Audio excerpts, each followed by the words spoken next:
Mr. President, I ask that the quorum call be vitiated. Without objection. Mr. President, I call it my amendment number 6503, and I ask that it be reported by number.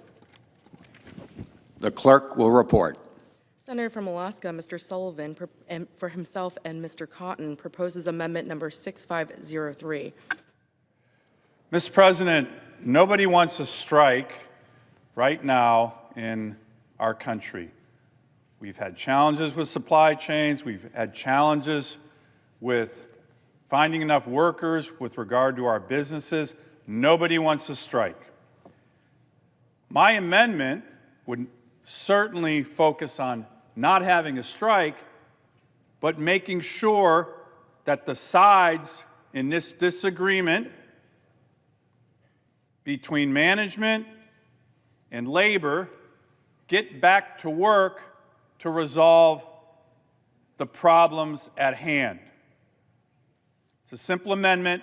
It says we need a cooling off period for 60 more days.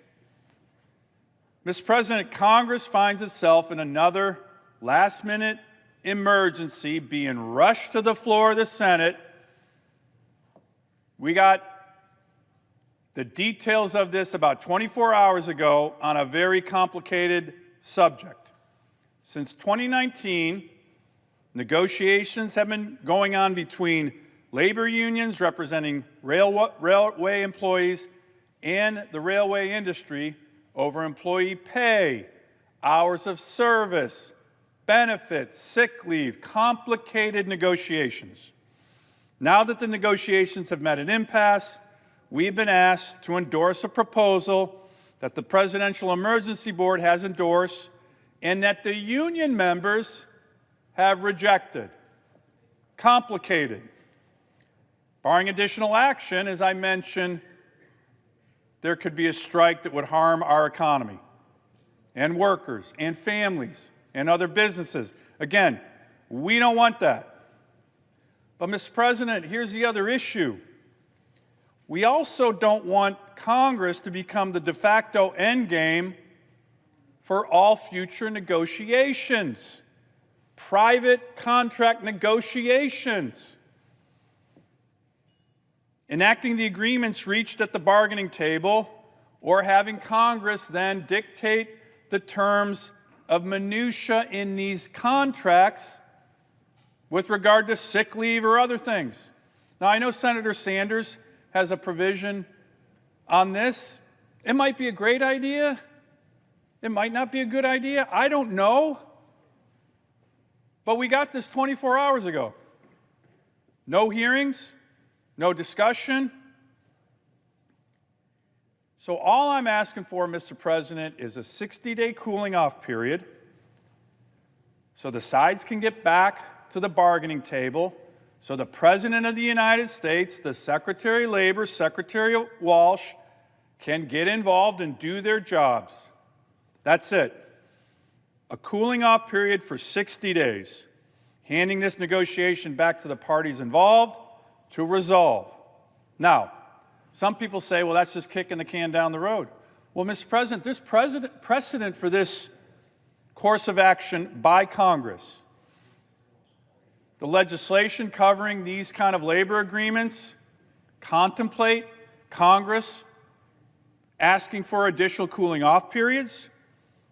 We've done this many times before, including in 1986, where it actually worked.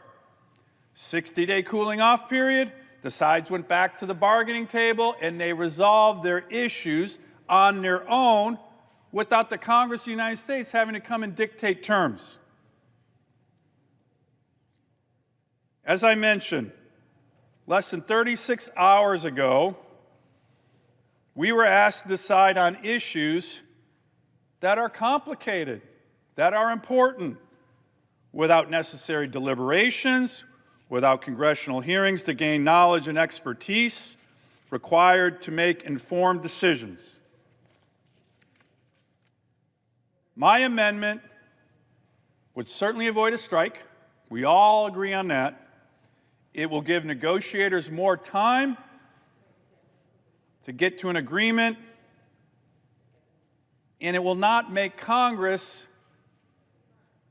the entity of last resort in these kind of negotiations where the knowledge of the issues that are very complicated have not been thoroughly studied and have not received the due diligence that I believe every American, every union member wants us to have.